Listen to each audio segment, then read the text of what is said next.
नमस्कार दोस्तों, मैं सुप्रिया स्वागत करती हूँ आपका डिकोड एग्जाम के प्लेटफॉर्म पे। दोस्तों, जैसा कि हम एंशिएंट हिस्ट्री में प्रीवियस ईयर से क्वेश्चंस को डिस्कस कर रहे थे और हमने अपनी लास्ट क्लास में मौर्य साम्राज्य से रिलेटेड प्रश्नों को देखा था। आज हम उसी सीरीज को आगे बढ़ाएंगे और मौर्य एम्पायर से संबंधित जो अन्य महत्वपूर्ण प्रश्न आपके एग्जाम में पूछे गए हैं उन्हें हम एक एक करके यहाँ पे डिस्कस करेंगे। तो चलिए जल्दी से जो है वीडियो को शेयर कर दीजिए, क्लास को शेयर कर दीजिए अपने दोस्तों में। ठीक है, जुड़ जाइए आप सभी लोग सेशन से। और साथ ही साथ कहूंगी, जब भी मैं क्वेश्चन कर रही हूँ तो कमेंट बॉक्स में आंसर करते रहिए। चलिए स्टार्ट करते हैं अपनी क्लास। तो यहाँ पे दोस्तों, जैसा कि हमने अपनी लास्ट क्लास में मौर्य साम्राज्य से संबंधित 50 क्वेश्चंस किए थे, आज उसी सीरीज को हम आगे बढ़ा रहे हैं। और आज का 51 क्वेश्चन जो है दोस्तों वो है कि निम्नलिखित वक्तव्यों में कौन सा एक वक्तव्य अशोक के प्रस्तर स्तंभों के बारे में गलत है। तो यहाँ पे ध्यान रखिएगा, अशोक का जो प्रस्तर स्तंभ था दोस्तों, प्रस्तर मतलब पत्थर के बने हुए जो पिलर्स होते थे उनकी विशेषताओं के बारे में यहाँ पे पूछा जा रहा है। तो कौन सा गलत है? अगर हम अशोक के थोड़ा सा यहाँ पे देख लेते हैं, जो प्रस्तर स्तंभ थे उनकी विशेषताओं को देख लेते हैं दोस्तों। अशोक का जो प्रस्तर यानी कि जो पत्थर के स्तंभ पिलर बनते थे वो एकाश्म होते थे, एकाश्मक होते थे, यानी कि वो एक ही पत्थर को तराश करके बनाए जाते थे, अलग अलग पत्थरों को जोड़ा नहीं जाता था। दूसरी विशेषताओं के बारे में दोस्तों बात करें तो ये पॉलिशदार होते थे, इन पे पॉलिश लगाई जाती थी जिससे ये काफी ज्यादा शाइन करते थे, पॉलिशदार हुआ करते थे। तीसरी विशेषता के बारे में बात करें तो ये जो पिलर होता था दोस्तों, ठीक है, इस पर ध्यान रखिएगा, यहाँ पे उल्टा जो है कमल लगाया जाता था, जिसे हम क्या कहते थे, घंटी कहते थे। ठीक है, उल्टा कमल लटकाया जाता था। और ये जो एक तरीके से जिस पत्थर का बनाया जाता था दोस्तों, ये जो स्तंभ होता था ये कहाँ से, तो ये चुनार से, ठीक है, चुनार से बलुआ पत्थर लाया जाता था। चुनार जो कि मिर्जापुर में है, ये भी आपके एग्जाम में पूछा गया है कि जो अशोक के प्रस्तर स्तंभ जो स्तंभ होते थे वो कहाँ के बलुआ पत्थर से बनाए जाते थे, तो चुनार के, जो कि उत्तर प्रदेश में ही है। तो यहाँ पे हमने ये कुछ विशेषताएं देखी, तो आइए बात कर लेते हैं क्या इन पर बढ़िया पॉलिश थी। बिल्कुल थी, जैसा कि अभी हमने बताया, ये काफी ज्यादा शाइन करते थे, काफी ज्यादा चमकीले जो है यहाँ पे पॉलिश रहती थी। ये अखंड थे, बिल्कुल थे भाई, क्योंकि अगर हम इनके बारे में बात करें तो ये जो है एकाश्म पत्थर पे बने होते थे। स्तंभों के सेट जो है सुंडाकार होते थे, जैसा कि अभी मैंने बताया, ये भी बिल्कुल सही है। ये स्थापत्य संरचना के भाग थे, ये गलत है, ये स्थापत्य संरचना के भाग नहीं थे। अगर हम बात करें दोस्तों अशोक के स्तंभों के बारे में, तो अशोक के जो स्तंभ के बारे में अगर हम बात करें तो यहाँ पे अगर हम बात करें कि अशोक का जो स्तंभ था दोस्तों, अशोक ने स्तंभों को यानी कि स्तंभ पर अभिलेख लिखाने की जो विचार थे वो कहां से प्राप्त किए थे, ये भी आपके एग्जाम में पूछा गया, तो इनको भी थोड़ा सा ध्यान रखिएगा। देखिए, ईरान का एक शासक था दोस्तों, ईरान में एक वंश था अखामनी वंश। ठीक है, ध्यान रखिएगा कौन सा वंश था, अखामनी वंश। ठीक है, अखामनी वंश था। ठीक है, यहाँ का एक शासक था जिसे हम डैरियस प्रथम कहते हैं या फिर जिसे हम दारा प्रथम कहते हैं। ठीक है, डैरियस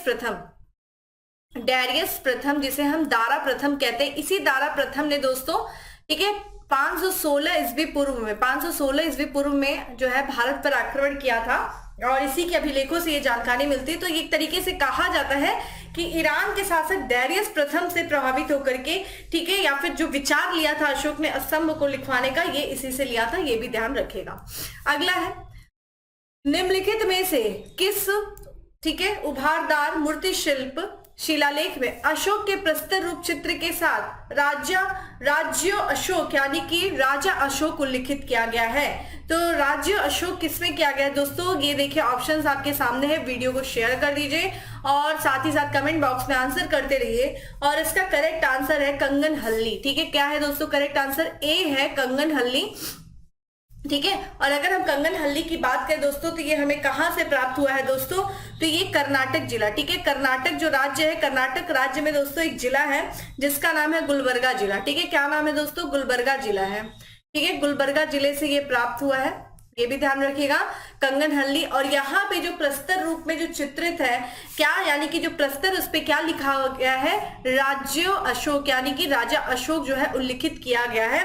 ये चीज ध्यान रखिएगा। अगर आपसे और भी इन डेप्थ पूछ ले कि भाई ये किस नदी पर तट पे है, तो ये ध्यान रखिएगा, ये भीम नदी के तट पे है। ठीक है, किस नदी के तट पे है? तो ये भीम नदी के तट पर है। ठीक है, चलिए अगला प्रश्न है कि निम्नलिखित में से किस एक अभिलेख में अशोक के व्यक्तिगत नाम का उल्लेख है? देखिए यहाँ पे हमें अशोक के बारे में बहुत ज्यादा पढ़ने को मिलेगा, इस विशेष करके देखा जाए अशोक के स्तंभ, क्योंकि ध्यान रखिएगा मौर्य काल की जानकारी हमें बहुत ज्यादा जो मिलती है वो अशोक के स्तंभ के द्वारा, अशोक के अभिलेखों के द्वारा मिलती है।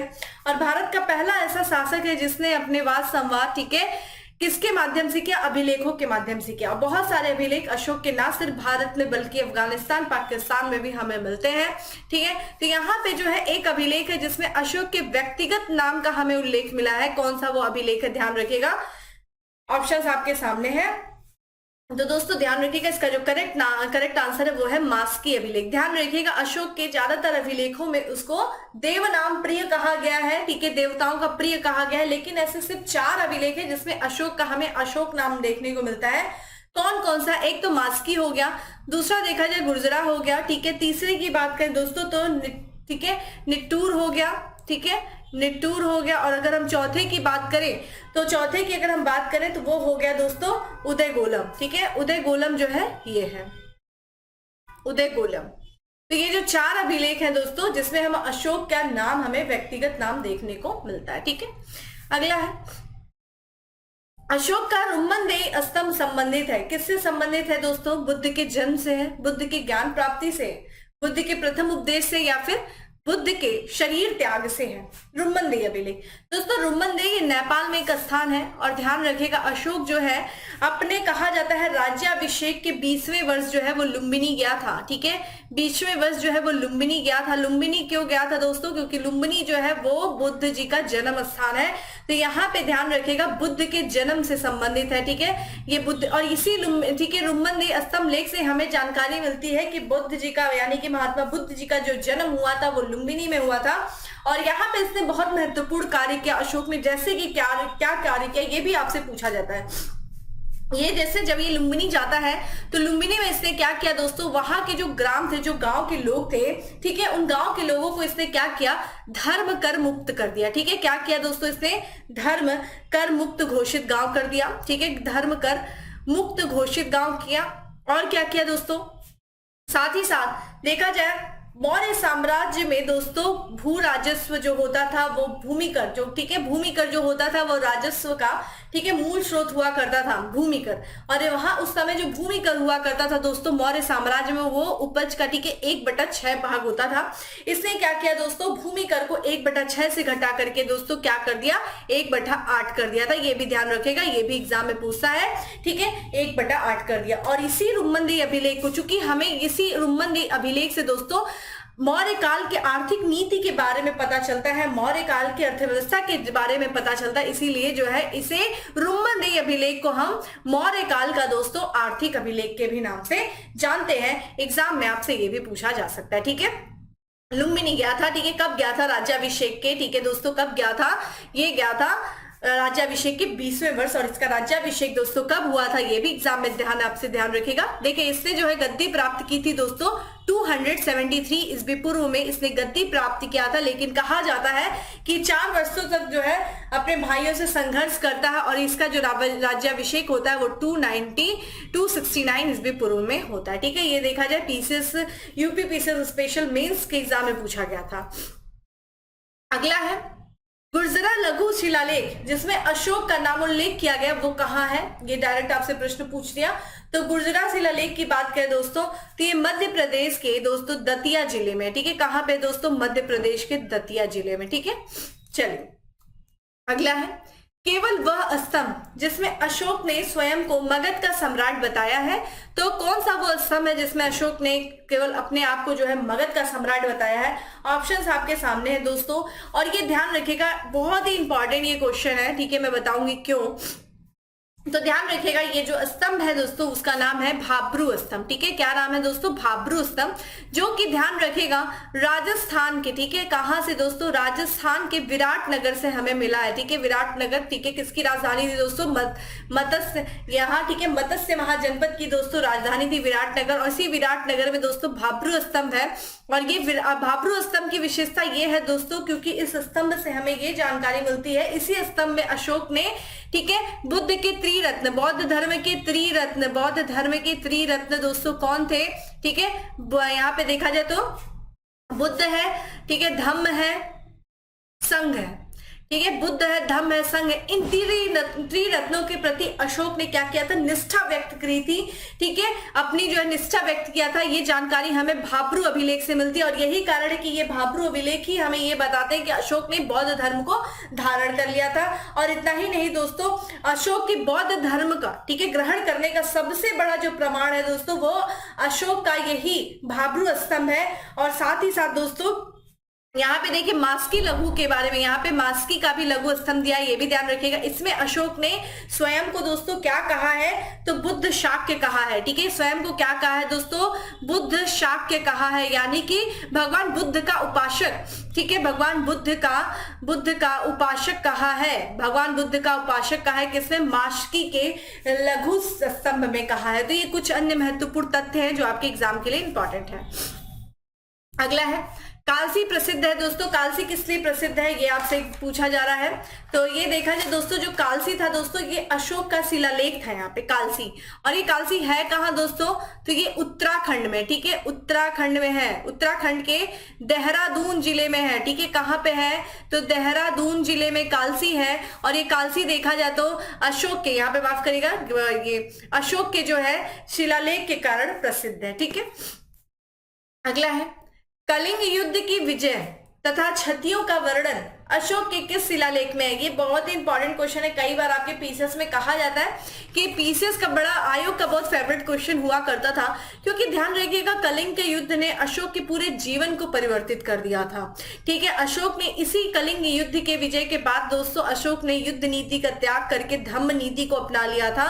और इन सब चीजों के बारे में जो हमें जानकारी देता है वो अशोक का, ध्यान रखिएगा, 13वां शिलालेख है, ठीक है, 13वां शिलालेख। देखिए अशोक के जो शिलालेख थे दोस्तों वो क्या थे, 14 शिलालेख थे जो कि हमें 8 स्थानों पे मिले थे। और जो 13वां शिलालेख है वो अशोक के कलिंग विजय के बारे में जानकारी देता है, बताता है कि अशोक जो है अपने राज्याभिषेक के, यानी कि अपने राज्याभिषेक के 8वें वर्ष बाद, ठीक है, 8वें वर्ष बाद, ठीक है, कब, यानी कि 261 ईस्वी पूर्व में, 261 जो है ईस्वी पूर्व में कलिंग पर आक्रमण करता है, कलिंग पर।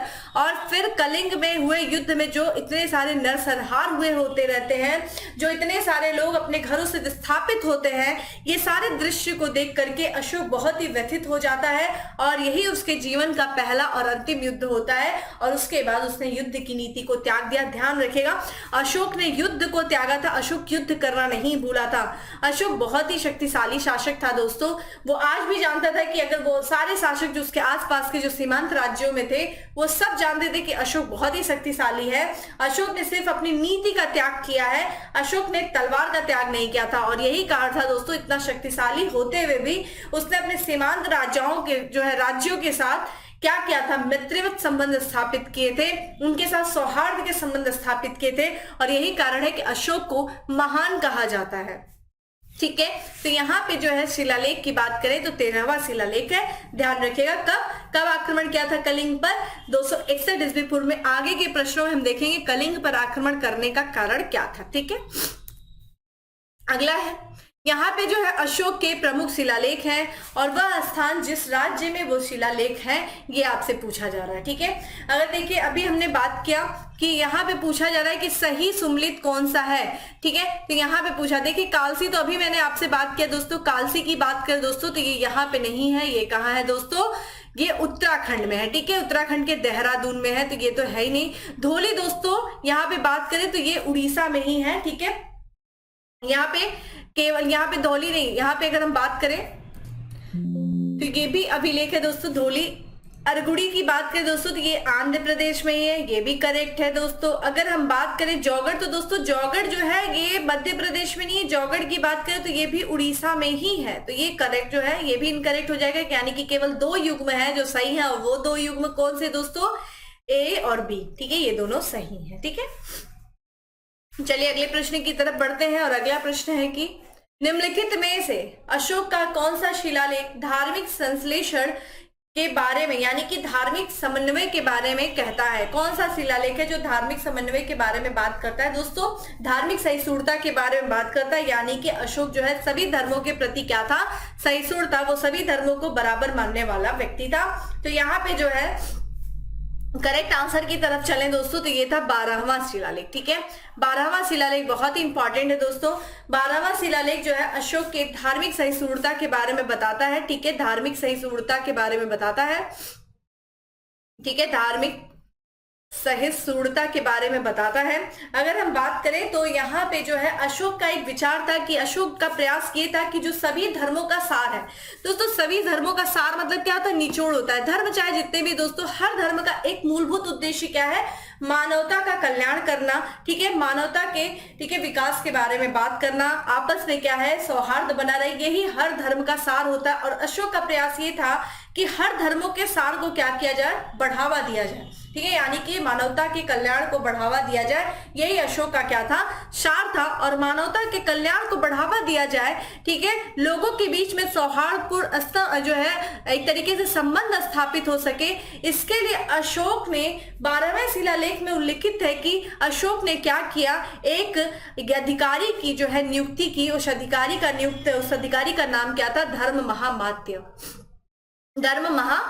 ठीक है, महामात्य। ये भी एग्जाम में आपसे पूछा गया है कि धर्म महामात्य की नियुक्ति का उल्लेख किस अभिलेख में? तो 12वें शिलालेख में।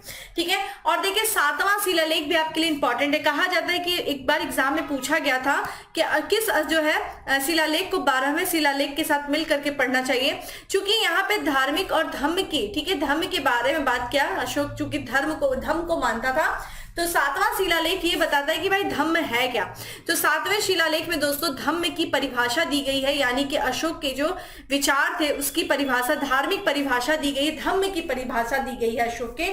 ठीक है, लोक कल्याण के कार्यों के बारे में जो है बताया गया है। तो जो है 12वां शिलालेख को हमेशा 7वें शिलालेख से जोड़ करके पढ़ना चाहिए, इससे हमें अशोक के विचारों के बारे में पता चलता है। ठीक है, अगला प्रश्न है कि निम्न में से माफ करिएगा, अशोक के निम्न अभिलेखों में से पूर्ण रूपेण धार्मिक सहिष्णुता के प्रति समर्पित कौन सा अभिलेख है?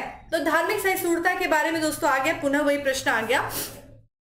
ठीक है, तो पूर्ण रूप से धार्मिक सहिष्णुता के प्रति अगर देखा जाए तो कौन सा है ये अभिलेख? तो देखा जाए यहाँ पे 12वां शिलालेख है। ठीक है, 12वां शिलालेख है। जो प्रश्न अभी आपसे पूछा गया था वही 12वां शिलालेख है। ठीक है, यहाँ पे दोस्तों अभी हमने देखा 13वें शिलालेख के बारे में क्या दिया था? कलिंग युद्ध के विजय के बारे में दिया था। कलिंग, ठीक है, कलिंग विजय के भी बारे में दिया था। ठीक है, कलिंग विजय के बारे में दिया था 13वें शिलालेख में। और साथ ही साथ देखिए यहाँ पे जो है कलिंग सीमांत राज्यों के भी बारे में बात किया था। ठीक है, यहाँ पे 13वें शिलालेख में सीमांत राज्यों के बारे में बात किया था। सीमांत राज्य कौन थे? दक्षिण में चोल, पांडे, इन सब के बारे में बात किया गया है। ठीक है, भाब्रू लघु जो है शिलालेख के बारे में हम लोगों ने देखा, भाब्रू, जहां से अशोक का जो है बुद्ध धम्म और संघ के प्रति यानी कि बौद्ध धर्म की त्रिरत्नों के प्रति निष्ठा व्यक्त करते हुए देखा गया है। ठीक है, अगले प्रश्न की तरफ बढ़ते हैं। अशोक के जो प्रमुख शिलालेख संगम राज्य के विषय में हमें बताते हैं, उनमें देखा जाए कौन से, तो कौन कौन से ये शिलालेख हैं जो हमें अशोक के संगम राज्य यानी कि सीमांत राज्य, उस समय अशोक के साम्राज्य के समय ये सीमांत राज्य हुआ करते थे, यानी कि जहां अशोक की सीमाओं का अंत होता था उस सीमाओं से लगे हुए ये राज्य थे, और इनके बारे में हमें जानकारी कौन सा शिलालेख देता है? ऑप्शंस आपके सामने, वीडियो को देखिए, शेयर करते रहिए, कमेंट बॉक्स में आंसर कर दीजिए। तो इसका जो करेक्ट आंसर है दोस्तों वो है सी, यानी कि दूसरे शिलालेख में और 13वें शिलालेख में। अभी मैंने आपको बताया कि दूसरे शिलालेख में कल हम लोगों ने चर्चा किया था, अपनी लास्ट क्लास में भी चर्चा किया था। ठीक है, तो दूसरे शिलालेख में देखिए क्या बात किया गया? सीमांत राज्य के बारे में बात किया गया। सीमांत राज्य कौन दोस्तों? चोल थे, ठीक है, चेर है, पांडे हैं, ठीक है, पांडे हैं, सतीपुत्र है। ठीक है, यहाँ पे देखा जाए तो सतीपुत्र, और फिर क्या थे? श्रीलंका। ठीक है, श्रीलंका जिसे हम उस समय ताम्रपर्णी कहते थे। ठीक है, ताम्रपर्णी के भी नाम से जानते थे। इन सब बारे में उल्लेख किया गया है। ठीक है, 13वें शिलालेख में भी मैंने आपसे बताया। 13वें शिलालेख में कुछ बाहरी देशों के भी शासकों के भी बारे में बात किया गया है, वो आगे हम चर्चा करते हैं। ये देखिए आ गया भाई। यहाँ पे टॉलमी फिलाडेल्फस जिसके साथ अशोक के राजनयन संबंध थे, कहाँ का शासक था? सबसे पहली बात हम बात करेंगे विदेशी राजाओं के बारे में जो उल्लेख किया गया है वो अशोक के किस शिलालेख में किया गया है दोस्तों? तो अशोक के 13वें शिलालेख में विदेशी राजाओं के बारे में, यानी कि विदेशी राजाओं के साथ भी अशोक के राजनयन संबंध थे, इन सबका उल्लेख किया गया है। इसमें से पूछ रहा है कि टॉलमी फिलाडेल्फस जो है वो कहाँ का शासक था? ऑप्शन आपके सामने है, तो ध्यान रखिएगा वो मिस्र का शासक था। ठीक है, मिस्र का शासक था। ठीक है, टॉलमी फिलाडेल्फस। ठीक है, और वहीं आपसे अगर पूछ दिया भाई कि साइरोन का शासक कौन था, या फिर अगर मकदुनिया का शासक आपसे पूछ दे तो एंटियोगस था। ठीक है, क्या था दोस्तों? ठीक है, एंटीगोनस, माफ करिएगा, एंटीगोनस था।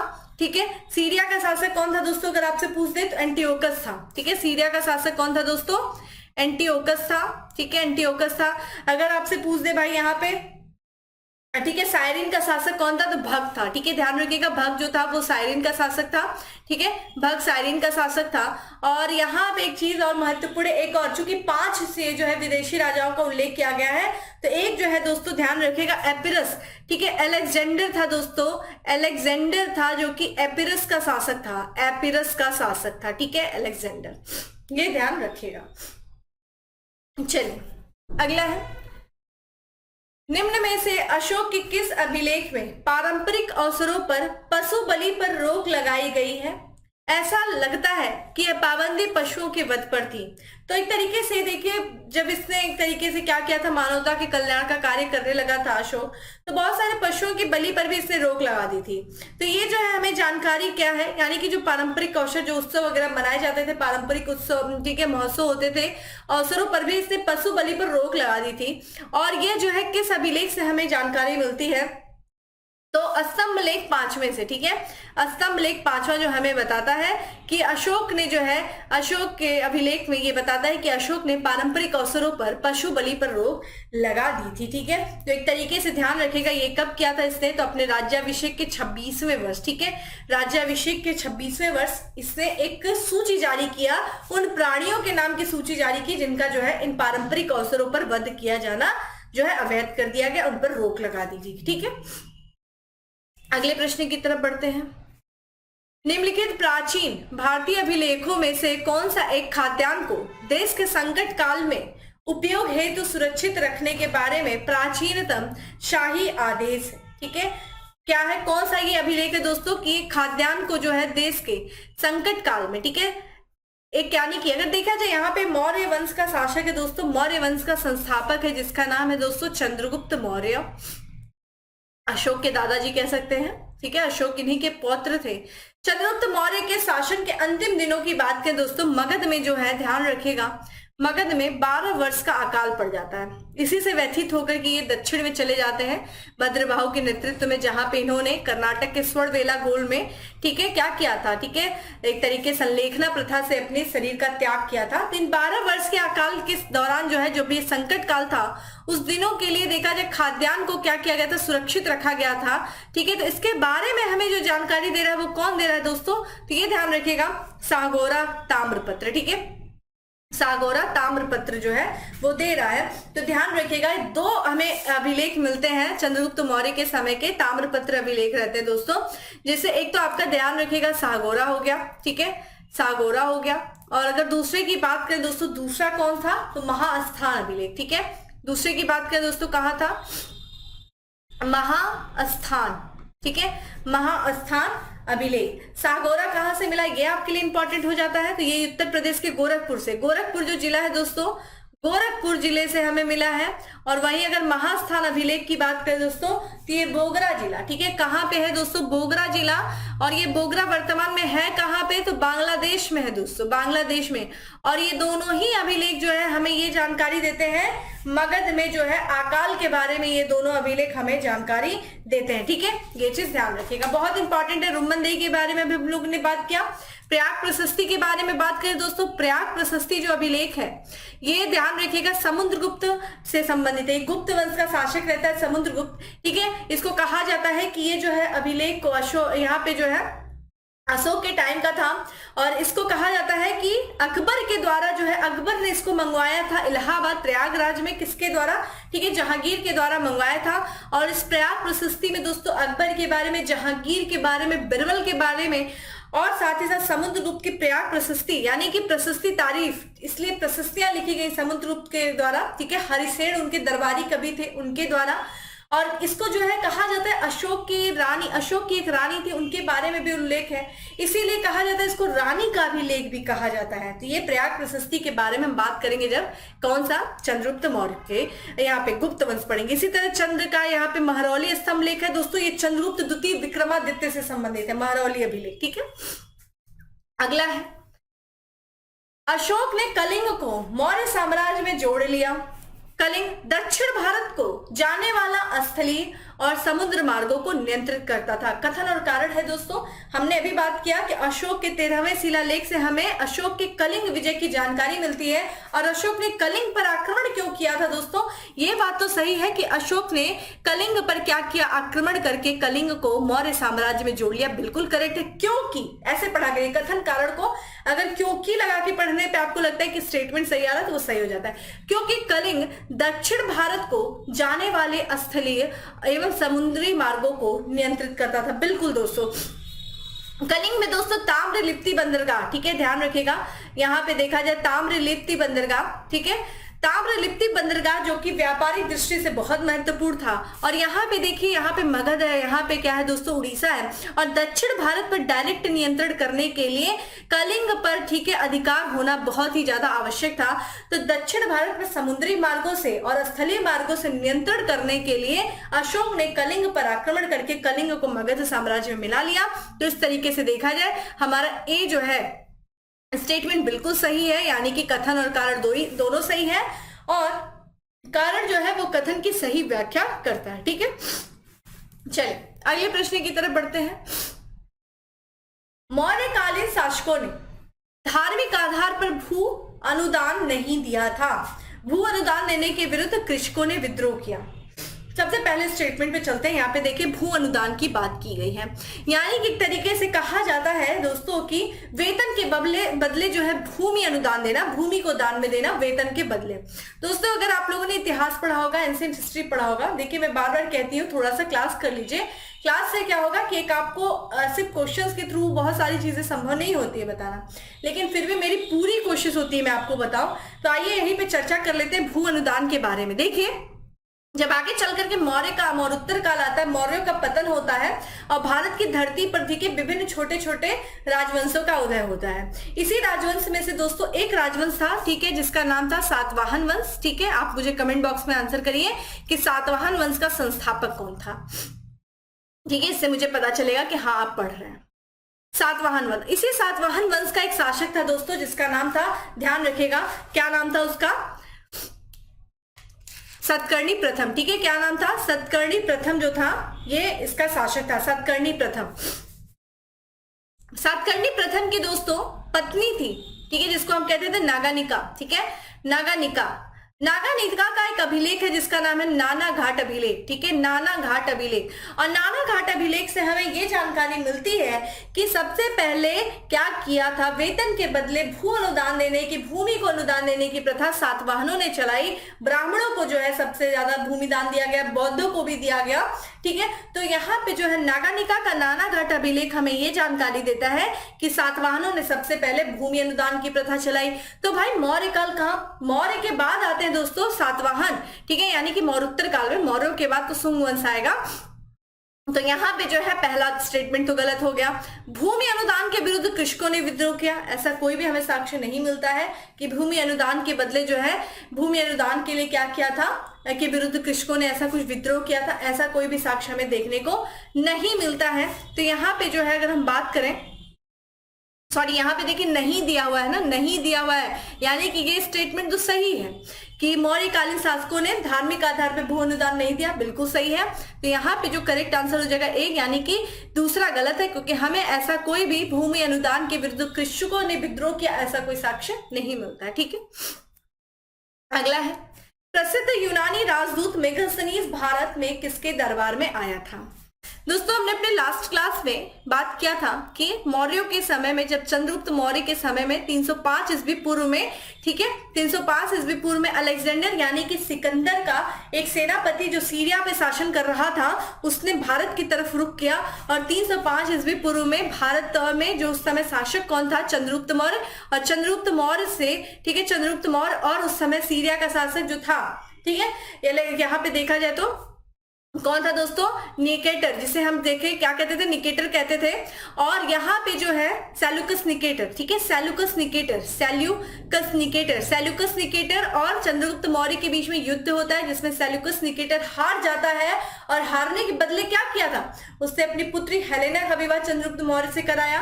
कई प्रांतों को, विचित्र प्रांतों को जो उत्तर पश्चिमी क्षेत्र में थे, वो चंद्रगुप्त मौर्य को दिया और साथ ही साथ, ठीक है, अपना एक राजदूत, क्या नाम था, मेगास्थनीज, ठीक है, मेगास्थनीज को चंद्रगुप्त मौर्य के दरबार में नियुक्त किया। इसी मेगास्थनीज ने दोस्तों एक पुस्तक लिखी है, इंडिका, जो कि अपने वर्तमान मूल स्वरूप में अभी नहीं है हमें प्राप्त, लेकिन इसी इंडिका से हमें पाटलिपुत्र के नगर प्रशासन के बारे में, मौर्य साम्राज्य के बारे में बहुत सारी जानकारी मिलती है। अब ये आपको आंसर पता चल गया होगा कि चंद्रगुप्त मौर्य था, ठीक है। चलिए अगले प्रश्न की तरफ बढ़ते हैं। मौर्य समाज का 7 वर्गों में विभाजन का विशेष रूप से उल्लेख किया गया है। किसमें किया गया है?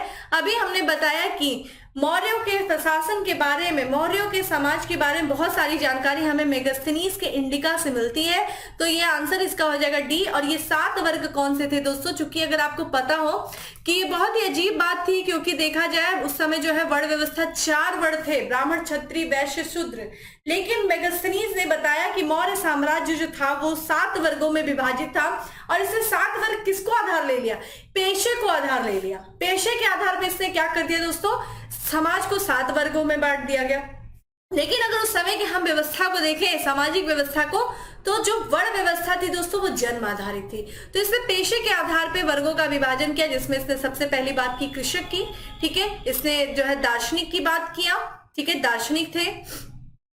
ये देखिए 7 वर्ग आपसे पूछता है, इसीलिए मैं लिखवा रही हूँ, ठीक है। दार्शनिक थे, कृषक थे, पशुपालक थे, ठीक है, ये सब क्या, ये पेशा है भाई उनका। और इसने पेशे के आधार पे क्या कर दिया? सबका वर्ग विभाजन कर दिया, ठीक है। कारीगर थे, ठीक है, कारीगर थे, योद्धा थे, साथ ही साथ अगर बात करें और कौन थे? निरीक्षक थे, ठीक है, जो निरीक्षण वगैरह का कार्य करते थे, निरीक्षक थे। देखिए कितना हो गया, 6 हो गया ना। एक और कौन सा? सभासद को भी दोस्तों इसने क्या कर दिया? वर्ग कह दिया। ध्यान रखिएगा, ये क्लास आपको हो सकता है बोरिंग लगे, क्योंकि मैं जनरली बच्चों की टेंडेंसी ये देखी हूँ जो बहुत जल्दी एक लाइन बता करके टीचर्स निकल जाते हैं, उन पे बहुत फोकस करते हैं। ध्यान रखिएगा, आजकल के क्वेश्चंस का नेचर बदल रहा है। वो वन लाइनर, आपको क्या पता है दोस्तों, घटना चक्र बच्चे रट के बैठे हैं। और ऐसे घटना चक्र सिर्फ रटने से, सिर्फ अगर सिर्फ उसी को रटने से सिलेक्शन हो जाता ना, तो आज कई यहाँ पे अधिकारी बनकर के बैठे होते। बात है कि घटना चक्र को जब भी आप पढ़िए तो उसके ऑप्शंस को तोड़ दीजिए, ठीक है। और जब इसी ऑप्शन को, विकल्पों को तोड़ देंगे, तो हो सकता है अगली बार वही प्रश्न बन जाए। यही कोशिश रहती है मेरी आपको कि मैं बताऊं क्वेश्चन, आपको हो सकता है वीडियो बोरिंग लगे, मैं लेकिन इस बात की श्योरिटी देती हूँ, अगर सच में आप रेगुलर इसको फॉलो कर लेंगे तो यहां से प्रश्न आपके गलत नहीं होंगे। कौटिल्य के अर्थशास्त्र के भी बारे में हम लोगों ने अपनी लास्ट क्लास में बात किया था, ठीक है। अर्थशास्त्र में भी हमें बहुत सारी जानकारी देखने को मिलती है। पुराणों के भी बारे में बात किया था, ठीक है। कितने पुराण है? 108 पुराण, माफ करिएगा 18 पुराण है, ठीक है। उपनिषद 108 है। अगला है, मौर्य काल में टैक्स को छुपाने, चोरी के लिए इनमें से क्या दंड दिया जाता था? बड़ा सख्त दंड दिया जाता था भाई चोरी के लिए। बहुत चोरी मतलब एक तरीके से चोरी करना वो अपराध था कि आपने क्या किया है? देशद्रोह कर दिया हो, ठीक है, देशद्रोह माना जाता था। और अगर चोरी, जो टैक्स को छुपाना जो होता था वो चोरी, इसके लिए जो है मृत्यु दंड दिया जाता था, ठीक है। मृत्यु दंड दिया जाता था मौर्य काल में, ठीक है। मृत्यु दंड देने की प्रथा थी मौर्य काल में। और ये हमें जानकारी कौन दे रहा है? थोड़ा सा इसके बारे में बात कर लेते हैं। देखिए हमने अभी बात किया कि मेगास्थनीज की जो पुस्तक है इंडिका, वो हमें पाटलिपुत्र के, ठीक है, पाटलिपुत्र के नगर प्रशासन के बारे में बता रही है, नगर प्रशासन के बारे में बता रही है, ठीक है। और बताती है कि भैया ये जो नगरों का प्रशासन है ये 30 सदस्यों के समिति के द्वारा चलाया जाता था। 30 सदस्यों की समिति थी जो कितने में विभाजित थी? ठीक है, ये 5, ठीक है, ध्यान रखिएगा 6 6 समितियों में विभाजित थी और प्रत्येक समिति में दोस्तों कितने सदस्य थे, तो 5 सदस्य थे, तो टोटल कितने हो गए, 30 सदस्य।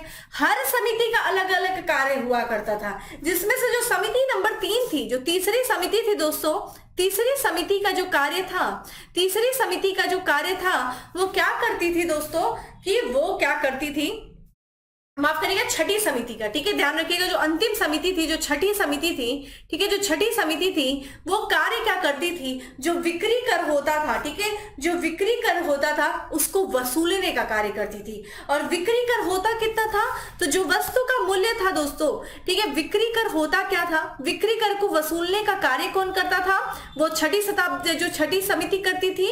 और बिक्री कर होता कितना था, तो मूल्य का, ठीक है, मूल्य का 10वां भाग जो होता था वो यही क्या होता था, बिक्री कर होता था। और अगर इसी को किसी ने चुराने की कोशिश किया, छुपाने की कोशिश किया, तो डायरेक्ट उसका काम जो है काम तमाम, यानी कि मृत्यु दंड, ठीक है, इतना जो है कठोर। क्योंकि ध्यान रखिएगा, जो है मुख्य जो था आय का स्रोत होता क्या था, यही कर हुआ करता था, और इसीलिए बड़े शक्ति के साथ इसके बारे में बात की जाती थी, ठीक है। और अगर हमने यहाँ पे बात करें, ठीक है, तो ये चीज ध्यान रखिएगा, बिक्री कर। आइए अगले प्रश्न की तरफ बढ़ते हैं।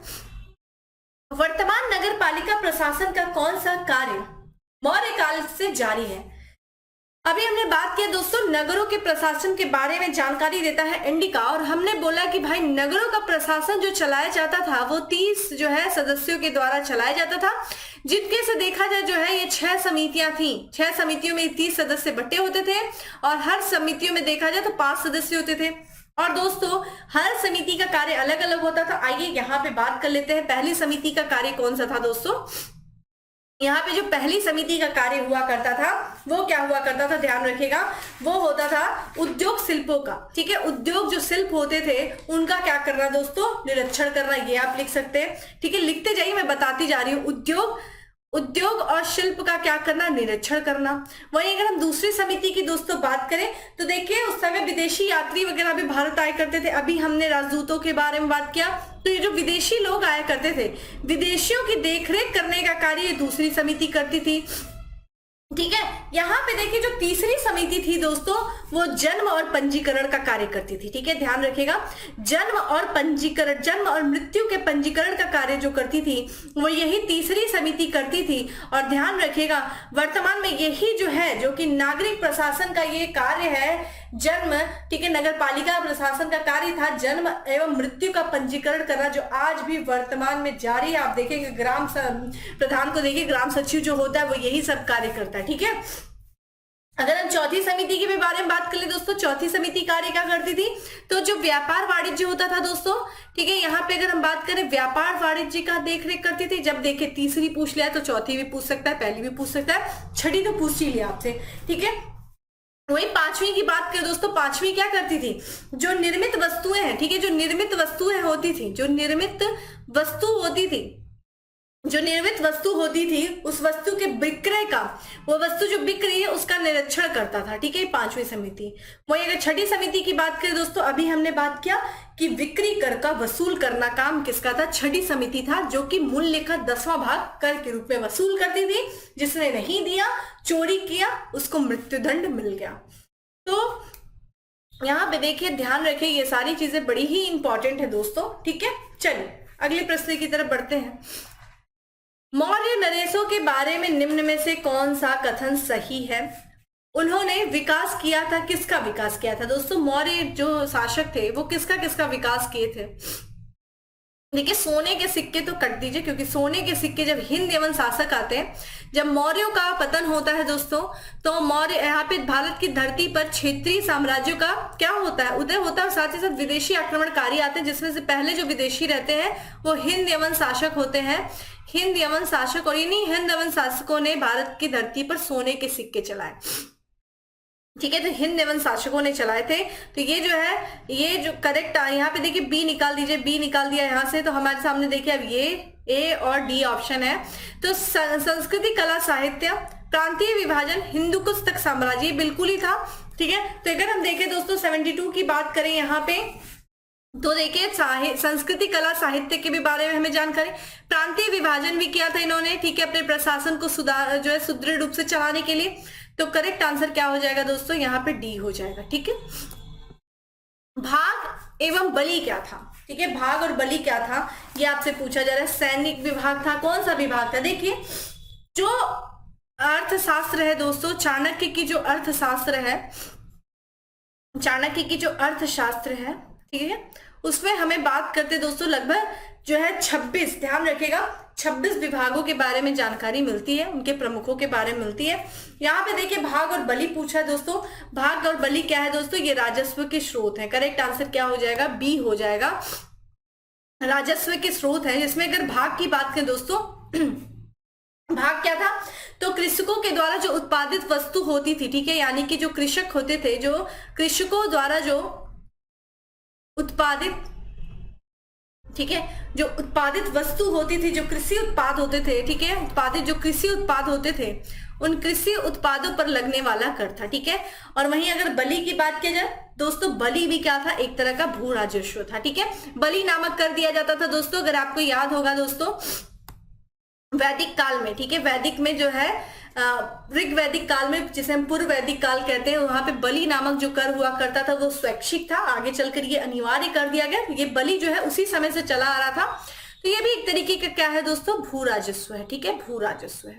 और बाकी भाग ध्यान रखिएगा, ये कृषकों से लिया जाता था, उनके द्वारा उत्पादित वस्तुओं पे। ठीक है, और ये कितना होता था अगर अंक से पूछ दिया जाए दोस्तों, जैसा कि हमने अभी आपसे बताया कि भू राजस्व जो था, भू राजस्व राज्य के आय का प्रमुख स्रोत होता था, और ये कितना होता था? 1/6 होता था। ठीक है, आय का प्रमुख स्रोत कितना भाग होता था दोस्तों? उपज का, ध्यान रखिएगा, उपज का 1/6 भाग जो है कर के रूप में लिया जाता था।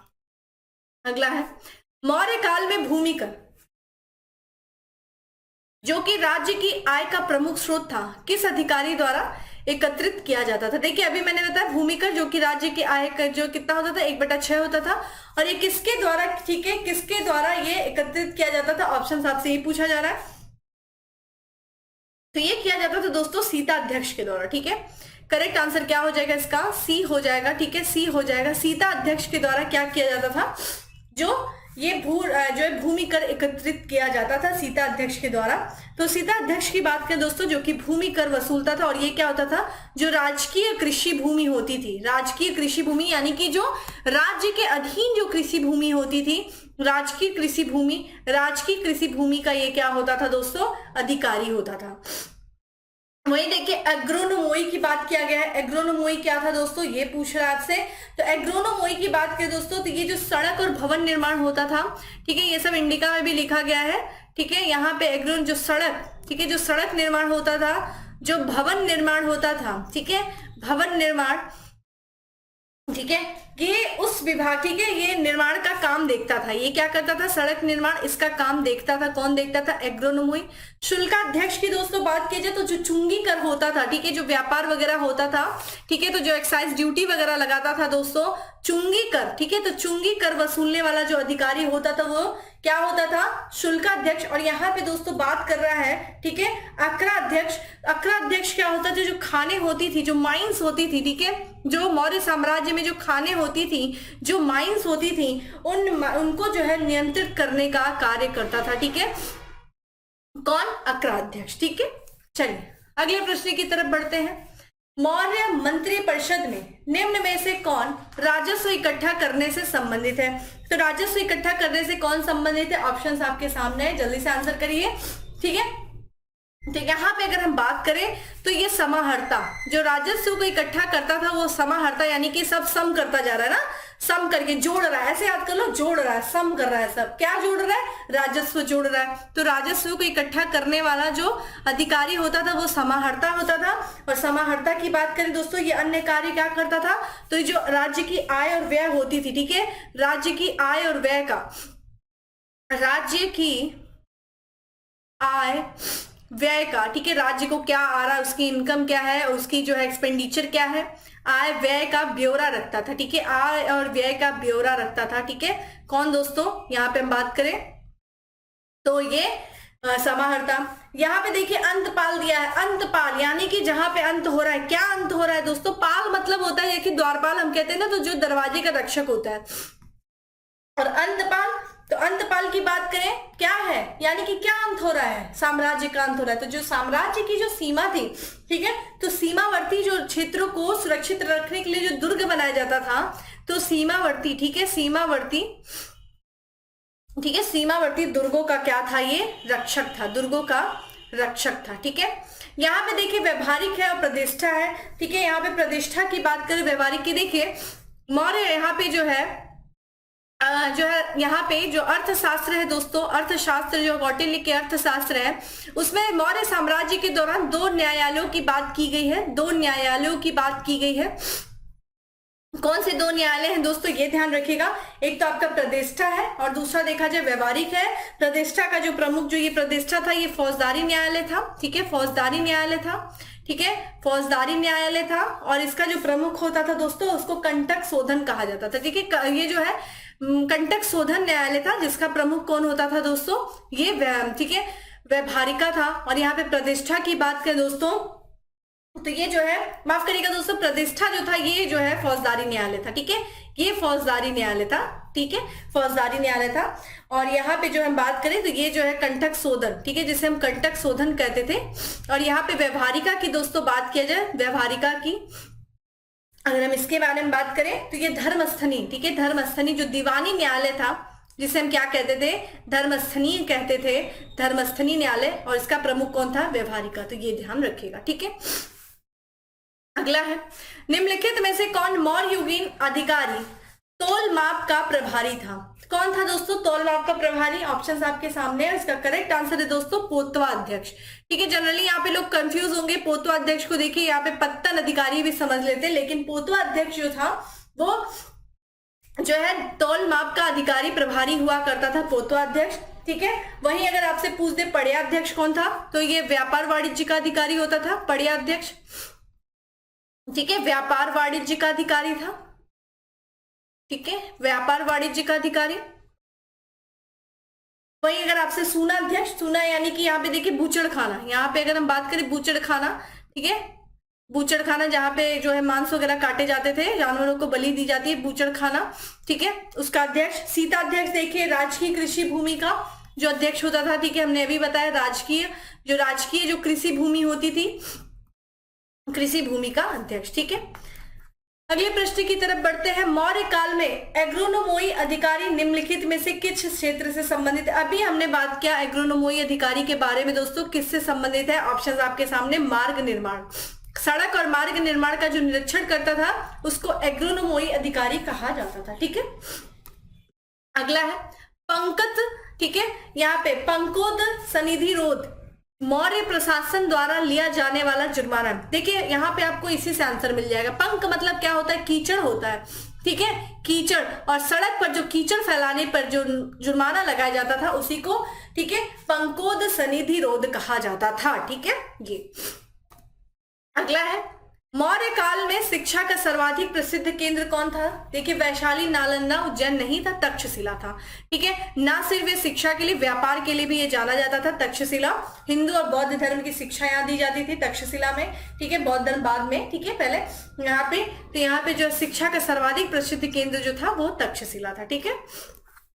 अगला है कौटिल्य के अर्थशास्त्र के अनुसार मौर्यकालीन न्याय व्यवस्था में निम्नलिखित न्यायालय अस्तित्व में थे। देखिए अभी हमने आपसे बताया, वही आ गया। कौन से थे दोस्तों, तो ये थे धर्मस्थनी थे और कंटक शोधन थे। धर्मस्थनी और कंटक शोधन करेक्ट आंसर हो जाएगा दोस्तों 2, यहाँ पे डी हो जाएगा। जिनमें से अगर हम धर्मस्थनी की बात करें दोस्तों, तो धर्मस्थनी क्या था थोड़ा सा देख लीजिए। ये दीवानी न्यायालय होता था, दीवानी न्यायालय होता था। और इसका जो प्रमुख होता था उसको क्या कहा जाता था, धर्मस्थ कहा जाता था, या फिर क्या कहा जाता था, व्यवहारिका कहा जाता था, ठीक है। क्या कहा जाता था, व्यवहारिका कहा जाता था। और वहीं अगर कंटक शोधन की बात करें दोस्तों, कंटक शोधन जो कि फौजदारी न्यायालय था, और इसका जो प्रमुख हुआ करता था वो कौन था दोस्तों, प्रतिष्ठा कहलाता था, ठीक है, प्रतिष्ठा कहलाता था, ठीक है। और यहाँ पे देखिए रज्जुक दिया है, रज्जुक जो कि था ये एक तरीके से जनपद का न्यायाधीश हुआ करता था, ठीक है, जनपद का न्यायाधीश हुआ करता था। मैंने आपको ये भी बताया था रज्जुक नामक अधिकारी की नियुक्ति की जाती है, दूसरे शिलालेख में पता चलता है। तो ये जनपद का न्यायाधीश था, ठीक है, ये ध्यान रखिएगा। चलिए अगले प्रश्न की तरफ बढ़ते हैं।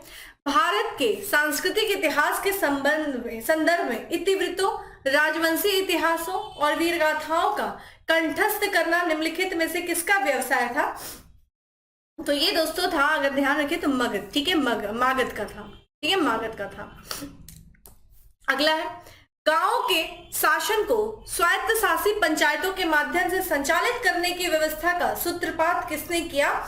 तो ये किसने किया, किसके द्वारा किया गया था? ऑप्शंस आपके सामने, द्रविड़ों के द्वारा, ठीक है। द्रविड़ यानी कि द्रविड़ कौन? द्रविड़ों में कौन दोस्तों? करेक्ट आंसर इज बी है। द्रविड़ कौन? चौल, यहाँ पे ध्यान रखिएगा, चौल, ठीक है, चौल थे।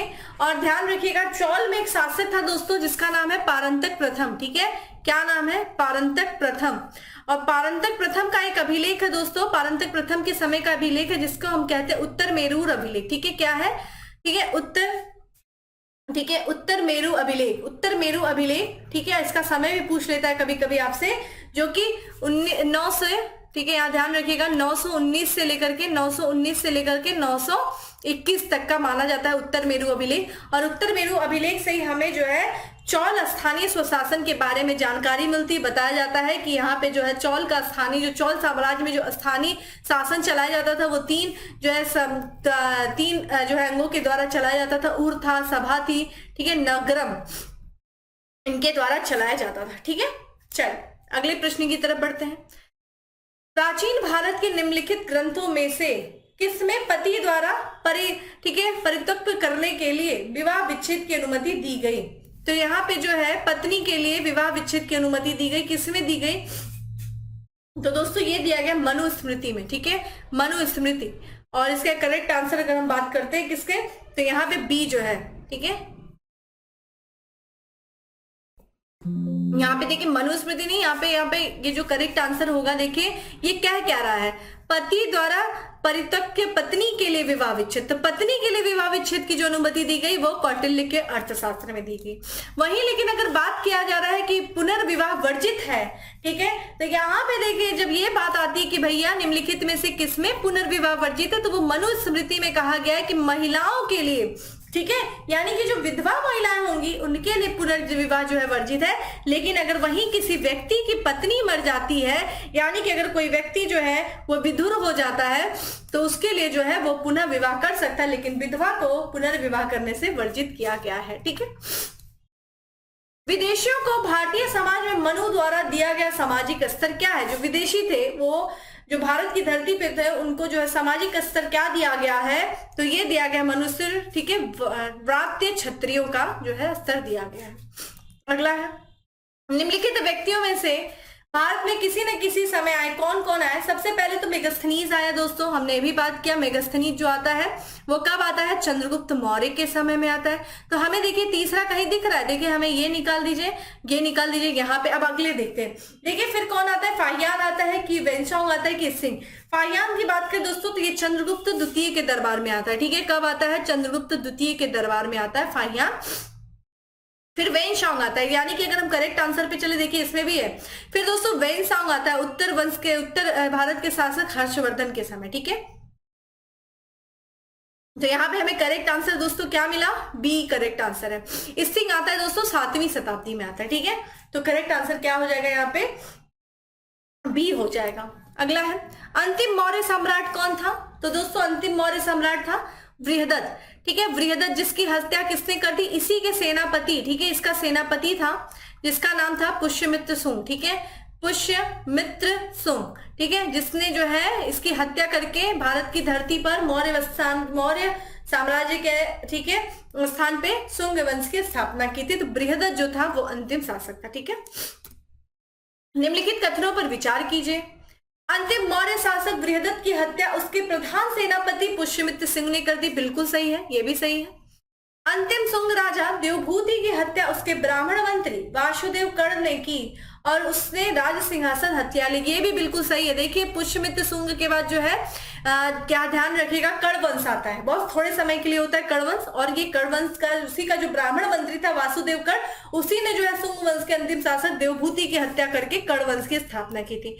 आंध्र में कर्ण राजवंश के अंतिम शासक को पद वंचित किया गया, क्या ये करेक्ट है? तो बिल्कुल सही है, ये भी करेक्ट हो जाएगा, ठीक है।